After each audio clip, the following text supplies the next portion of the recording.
The movie kicks off in the midst of the festive season, where we meet our protagonist, Lacey Quinn, a powerhouse interior designer who's always on the go.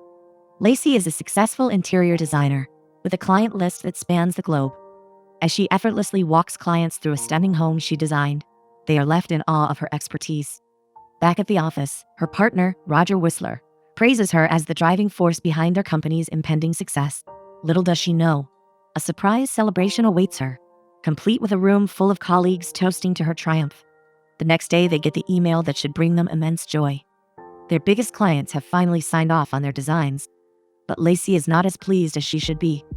Turns out that during the Christmas holidays, her best friend, Ava, is tying the knot, and Lacey's committed to being the maid of honor. As she prepares to jet off to the wedding venue, Whistler advises her to feign illness and skip the wedding. But Lacey's determined to juggle both her professional obligations and her promise to Ava. As Lacey arrives at the cozy inn in her hometown, she's warmly embraced by her childhood best friend, Ava. The reunion of childhood besties sparks tears of joy, and the two friends dive into a heartfelt conversation. As they settle into Lacey's room, Ava inquiries about Roger, and it is revealed to us that her partner in design is also her partner in love. Listening about all of his work-loving and business-enthusiastic qualities, Ava sighs and can't help but wonder if Lacey's missing out on the romance and true love she deserves. Lacey laughs it off, but before she can respond, Ava's attention is diverted by a familiar face in the background. Lacey turns around and finds Ava rushing into the arms of her brother, Ian. The same Ian who's been the object of Lacey's affections for years. This time, Lacey sighs, but her attention is captured by her Aunt Sarah, who is quite surprised to see Lacey after so long. As they share a warm hug, Lacey remembers of the comfort and support Sarah provided after Lacey's mom passed away, and Sarah extracts a promise from Lacey to catch up on life soon. Meanwhile, Ava's overjoyed to see her brother Ian, a free-spirited traveling chef, who'd been uncertain about attending the wedding. His unpredictable schedule had Ava worried sick, but Ian's love for his little sister won out, and he's taken time off to celebrate her special day. However, when he discovers Lacey's also in attendance, a subtle shift occurs within him. But for the sake of his sister, he tries to brush it off. The past lingers, and the tension is palpable. As it turns out, Lacey and Ian share a romantic history, but their differing priorities drove them apart. Ava, caught in the middle, frets about her beloved brother and best friend, but Ian reassures her everything will be fine. Just as the conversation gets intense, Lacey joins the duo, and they engage in a playful banter, each defending their profession as the best. Thankfully, the awkwardness is short-lived, as the groom, Mason, arrives, whisking Ian away for some pre-wedding festivities. The girls, meanwhile, head to the charming cottage where Ava will begin her new life, the atmosphere filled with a mix of excitement and unresolved emotions. As they step inside the enchanting cottage, a flood of childhood memories comes rushing back. Ava's face lights up with a warm smile, and she calls the cottage magical. According to Ava, the cottage holds a secret. Anyone who spends Christmas here finds true love. Lacey playfully dismisses it as a myth, but Ava's conviction is unwavering, and she wholeheartedly believes in the love-granting powers of the cottage. Ava then expresses her gratitude to Lacey for being an incredible maid of honor and friend. As they leave the cottage, Ava teases Lacey about her life lacking color, and they both burst into laughter. Back in her room, Lacey receives a call from Roger, inquiring about the project designs. When she shares her tireless efforts to meet their clients' demands, he seems satisfied and abruptly ends the call. Lacey tries to brush off the sting of his curt behavior, but it's clear it's affected her. As she exits her room, she bumps into Ian, who's staying next door. They engage in small talk, reminiscing about their shared childhood and inquiring about each other's life. The conversation takes a gentle turn when Ian observes that Lacey has become a workaholic, and people who prioritize relationships tend to be happier. The truth stings, as they both know their past ended due to Lacey's career focus and doubts about Ian's reliability. Ian leaves her with a poignant remark. "I'm glad you found someone who shares your views on relationships." The words linger, leaving Lacey to wonder if she's truly found what she's looking for.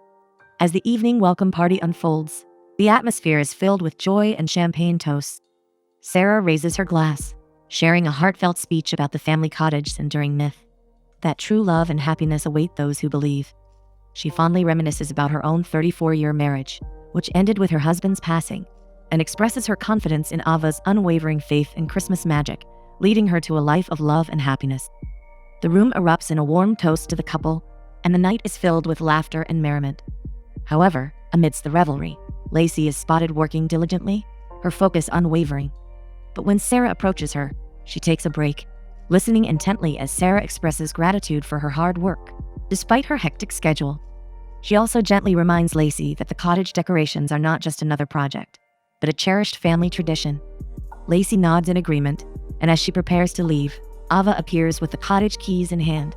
Lacey promises to begin decorating in the morning, and the evening comes to a close with a sense of excitement and anticipation for the days to come. The next day morning, Lacey arrives at the cottage bright and early, only to find Ian already there, much to her dismay. Mason had asked him to assist with the decorations at the cottage and ensure a smooth setup, leaving Lacey no choice but to grudgingly accept his help. Their first task is to select a Christmas tree, but they quickly find themselves at odds over which one to choose. Lacey insists on a pre-cut tree, while Ian reminds her of their family tradition of cutting their own. With a sigh, Lacey relents, but only if she gets to choose the tree. As they work against the clock, Lacey takes charge of cutting down the tree, ignoring Ian's warnings that it's about to fall just in time. He saves her from harm, steadying her and lifting the tree with ease. When Lacey discovers he plans to grab food on the way back, she lashes out, calling him a careless man who knows nothing about meeting deadlines. Ian's response is tinged with hurt, revealing that he hadn't eaten since morning and was planning to grab food for himself. With a parting shot that normal people need food to survive, he walks away, leaving Lacey to wonder if she's been too harsh. Back at Cottage, Lacey urges Ian to hurry, determined to finish the decorations within a couple of hours. As he sets up the tree, Lacey discovers a nostalgic etching on the wall, their names inside a heart, a reminder of their past. She can't help but smile wistfully before refocusing on the task at hand. She takes out the Christmas lights from their boxes, but when Ian finds out that the lights are plain white, he secretly questions Ava's judgment in letting Lacey take charge of the decorations. He recalls how Lacey's plans often meant he did the heavy lifting in the past, and he can't help but sigh. Meanwhile, Lacey checks her phone, which indicates that another hour and a half is remaining on her timer. As she puts her phone away, things start to go awry. Not seeing the snowstorm alert on her phone, she keeps on working. Despite their differences, they work together to make Ava's day special. After setting up the tree with Lacey's chosen ornaments, Ian surprises her with their family's vintage Christmas decorations, bursting with color. She freaks out upon seeing all the colors that will go against her minimal theme of white, but Ian remains steadfast. He convinces her that it's their tradition and Ava would love the vibrant display. On the other hand, at the inn, Mason shares the news about the impending snow with Ava, and she squeals with delight, thrilled that her dream of a snowy wedding is coming true. She quickly texts Lacey to warn her about the roads that get slippery during snow, but Lacey remains none the wiser working with the decorations, too focused on her minimalist theme to notice the warning signs. Back at the cottage, as they hang the last of the Christmas ornaments, a nostalgic surprise catches their attention, an old picture of Lacey and Ian from their first Christmas at the cottage. She decides to retreat to her room to tackle some work. But when she checks her phone, a message from Ava awaits, warning her about the treacherous roads during snow. Lacey glances out the window to see snowflakes gently falling, and her heart skips a beat as she realizes they might be snowed in for the night. Panic sets in as she turns to Ian, desperate for a solution to get her back to her laptop. But Ian delivers the unwelcome news that the only road up to the cottage is impassable until morning. Lacey's anxiety spikes, knowing her work deadline looms close. Ian tries to help by offering paper and pen to do the work manually, but Lacey's stress levels skyrocket when her boyfriend calls, inquiring about the blueprints. She picks up the call, and after questioning about the blueprints, after a brief conversation, he hangs up, leaving Lacey frantic. She begs Ian to help, explaining that her firm's future hinges on landing this deal. Ian, unable to assist, hands her a pair of extra pajamas and advises her to get some rest. With a grateful nod, Lacey takes the pajamas and retreats, her mind racing with worries. When Lacey returns, she finds Ian engrossed in a book, and they strike up a conversation, admiring the cottage's charm. As they sip wine and toast to the Christmas cottage, Lacey expresses gratitude for Ian's thoughtfulness in fetching food and snacks, saving them from hunger. He laughs, and with a hint of curiosity, asks why she lied to Roger about her situation. Lacey opens up about the high stakes of the deal for Roger and the company, and her determination not to let them down. Ian inquires about the project, and Lacey explains the concept of creating homes that blend work and leisure. However, Ian seems unimpressed, and Lacey playfully dismisses him as not their target customer. As the night wears on, Lacey suggests they retire to bed, but fate has other plans. A sudden power outage plunges them into darkness, and Ian lights a candle, remarking that they'll have to spend the night on the couch in front of the fireplace. The both of them pick a couch and settle in, reminiscing about their past camping trip, which Lacey fondly calls the best vacation of her life. Ian's expression turns wistful, recalling the trip he planned for them, which Lacey had declined to pursue an internship. Lacey reassures him that everything worked out for the best, as they wanted different things from life. Before drifting off to sleep, she adds that neither of them was at fault. They simply had different aspirations. Ian blows out the candle, and they settle in for the night, surrounded by the cozy glow of the fireplace in the magical Christmas cottage. The next morning, when Lacey wakes up to a festive sight, Ian in a Santa hat, whipping up a storm in the kitchen. As he serves her a delectable breakfast, she can't help but praise his culinary skills, teasing that he always knew how to impress a woman. Ian chuckles, revealing that's precisely why he became a chef. As they savor the meal, he remarks that cooking for someone who appreciates it makes his day. Just then, he accidentally spills coffee all over the table, and as they clean up the mess, their hands touch, accompanied by a soft, romantic melody. Lacey quickly composes herself, suggesting they head back to the inn. Back at the inn, Ava's bridesmaids can be seen trying on their outfits, beautiful red dresses. As Lacey sips on champagne, Ava arrives, apologizing for the awkward situation Lacey faced with Ian the night before. But Lacey reassures her, laughing, that the night was actually enjoyable. Delighted by her response, Ava hands Lacey her beautiful dress and leaves her to get changed while she goes to assist Mason. When Lacey emerges, looking ethereal in her dress, Ian can't help but compliment her beauty. She giggles and helps him adjust his bow tie. The soon-to-be wed couple, Mason and Ava, spot them and smile in unison, radiating happiness. Later, as they all practice the dance for the wedding, Lacey and Ian, as maid of honor and best man, move in perfect harmony, their chemistry captivating the others. They dance with such grace and precision that the room falls silent, mesmerized by their performance. A few moments later, Sarah takes Lacey aside for a heart-to-heart, inquiring about her life in San Francisco. Lacey confides in Sarah, sharing her doubts about her path. Wondering if she's meant for the big city and Roger, Sarah offers a wide smile, advising Lacey to trust the genuine smiles on people's faces, as they indicate being on the right path. Back in her room, Lacey can be seen working on her laptop. When Ava arrives, concern etched on her face. Seeing her best friend since childhood like this, Lacey immediately knows that something is going on. Ava sits beside her, expressing her hesitation to interfere in Lacey's life with Roger. But she can't help noticing how perfectly Lacey and Ian complement each other. When Lacey tries to brush it off, Ava insists she saw the joy they shared, and perhaps the Christmas cottage has worked its magic again, igniting a love that will last. Lacey dismisses it as two exes having a friendly time, but Ava's words linger. Their conversation is interrupted by a knock on the door, and Lacey finds Ian standing on the other side, offering to cook her lunch. She agrees, and they head off, the tension between them palpable. As Ian serves Lacey lunch, he jokingly says he's repaying her for being his food critic during their school days.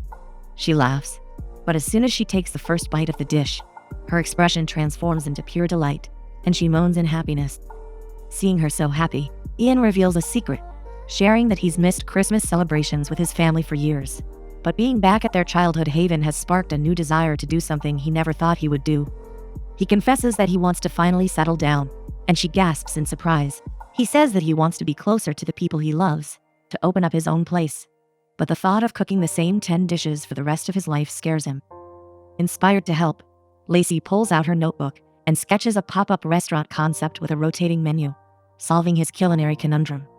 Ian's face lights up with gratitude, and he thanks her with a decadent dessert.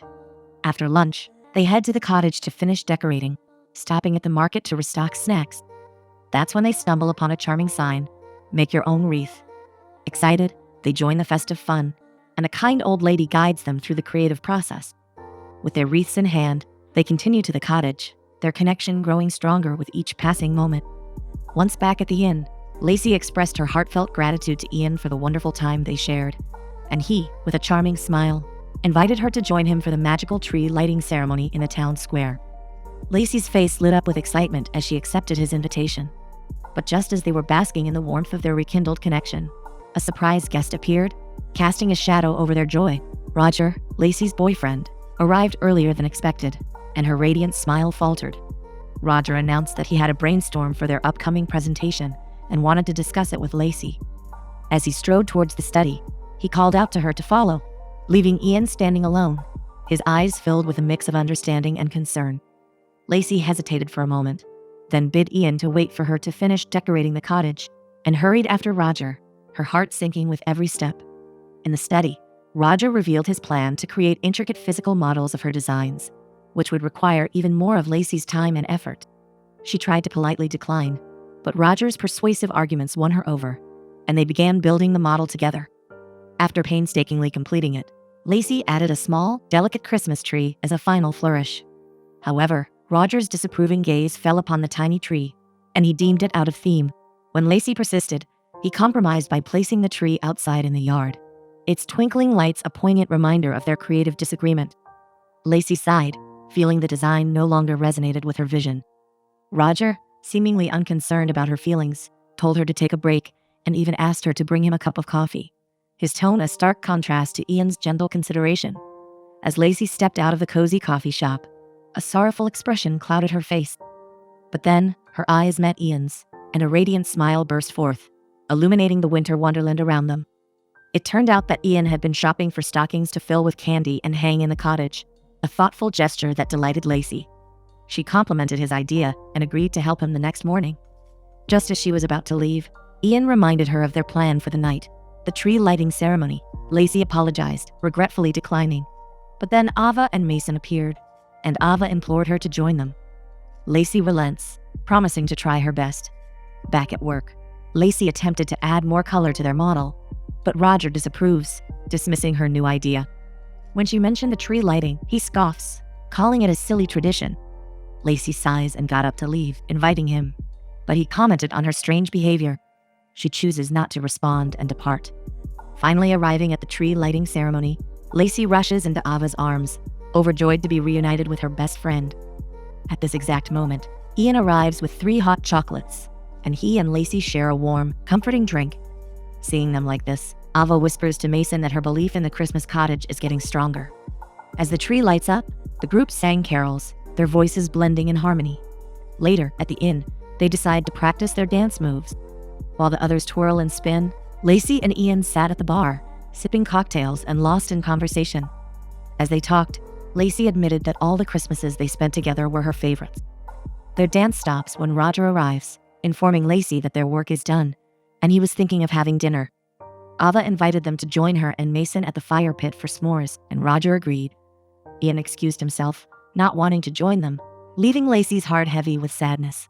The next morning, Lacey sought out Ian and asked if they were still heading to the cottage. He nods, and they set off together. At the cottage, they hung the candy-filled stockings and marveled at the decorations. But before they could leave, Ian asked Lacey about the palpable tension between them. She denies everything, attributing it to nostalgia. Disappointed, Ian apologizes, revealing that he thought maybe things were different this time, as she had always held a special place in his heart. He apologizes again, and gets up to leave, leaving Lacey feeling regretful. Once back at the inn, she gets a message from Roger asking her to meet him. He informs her that their clients are excited to see an actual model, and he knows that this project would be everything they have ever hoped for. He then produced a small velvet box, and Lacey's heart skips a beat, thinking he might propose. But turns out that it is just a pendant, a celebration gift. He kisses her, and they head out for the rehearsal dinner. At the dinner, she suggests that they should go out and have fun after the dinner, but Roger declines, citing it as not the right time. Annoyed, Lacey admitted that for once, she wanted to discuss something other than work with him, to talk about their relationship. As Ian watched them with sorrowful eyes, Ava jokingly warned him not to get whiplash before the wedding. Ian sighs and reveals that he would be taking up his next overseas job and leaving soon. Ava encourages him to fight for what he wants, but Ian gets up from the dinner table. On the other hand, Lacey expressed her longing for a harmonious balance between her personal and professional life, for work to not follow her through vacations.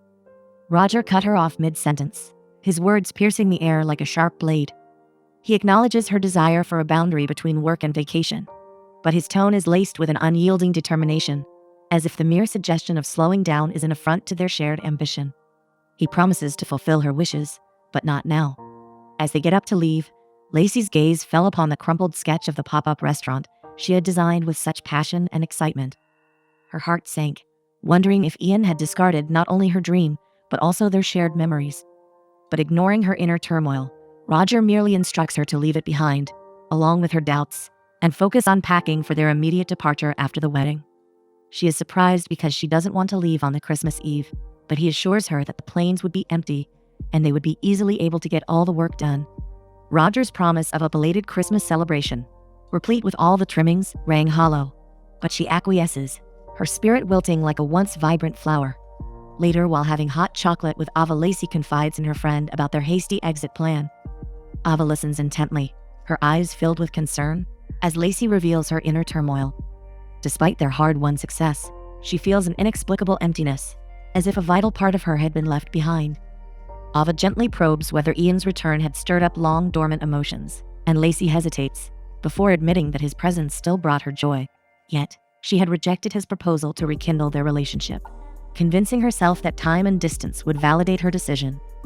Ava leaves to get some sleep, saying that she only wishes for her to be happy. On the day of the wedding, as the newlyweds share their first kiss, the room erupts in jubilation. At the post-wedding celebrations, Ian and Lacey hit the dance floor, their movements graceful and effortless, while Roger watched with an unreadable expression. It was then that Ian drops a bombshell.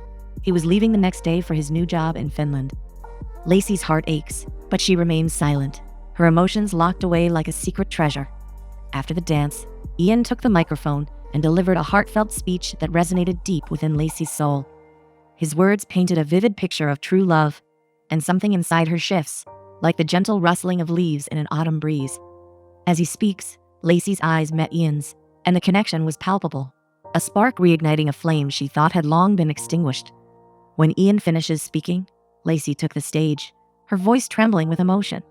She thanks the newlyweds for the unforgettable experience and confesses that she had finally grasped the essence of true love. As she concludes, Roger rose from his seat, and Lacey follows him out of the hall, her heart pounding in her chest. In the quiet of the night, Lacey apologizes to Roger, her words spilling out like a river overflowing its banks. She reveals that she still harbored feelings for Ian and couldn't continue living a life devoid of color and passion. Roger listens intently, his expression softening, and eventually nodding in understanding. Lacey relaxes a bit and tells him that after getting this multi-million-dollar project, she would bring balance to their company. She would not only design sleek houses for corporations, but she also wants to get back into doing personal projects. She wants to help people realize their visions. She hugs him one last time and promises to see him at office after Christmas. Lacey returns to the celebrations, her eyes scanning the crowd for Ian, but he was nowhere to be found. She discovered that he had already left for the airport, and a pang of longing strikes her. As she sat with Sarah, pouring out her fears and doubts, the wise woman listened attentively, offering words of encouragement. As she gets up to leave, Sarah informs her that she needs to get some presents to the cottage. At the cozy cottage, Lacey's gaze falls upon the faded picture of her and Ian from their first Christmas together, and a bittersweet smile crosses her lips. As she wandered aimlessly, a gentle voice startles her. It's Ian's voice. Turns out that Ian was sent to the cottage by Sarah. With tears in her eyes, she confesses that she had ended things with Roger, that she wants Ian back in her life. She says that she will also understand if he doesn't want her anymore, since she has already seen the discarded sketch. Ian's face lights up with a soft smile, and he reveals that he had never intentionally discarded her sketch. It was an accident. As the snowflakes swirled around them, Ian and Lacey share a tender kiss under the starry Christmas night sky, the magical cottage witness to their rekindled love. The movie ends with a promise of new beginnings, a reminder that true love can conquer even the most insurmountable obstacles.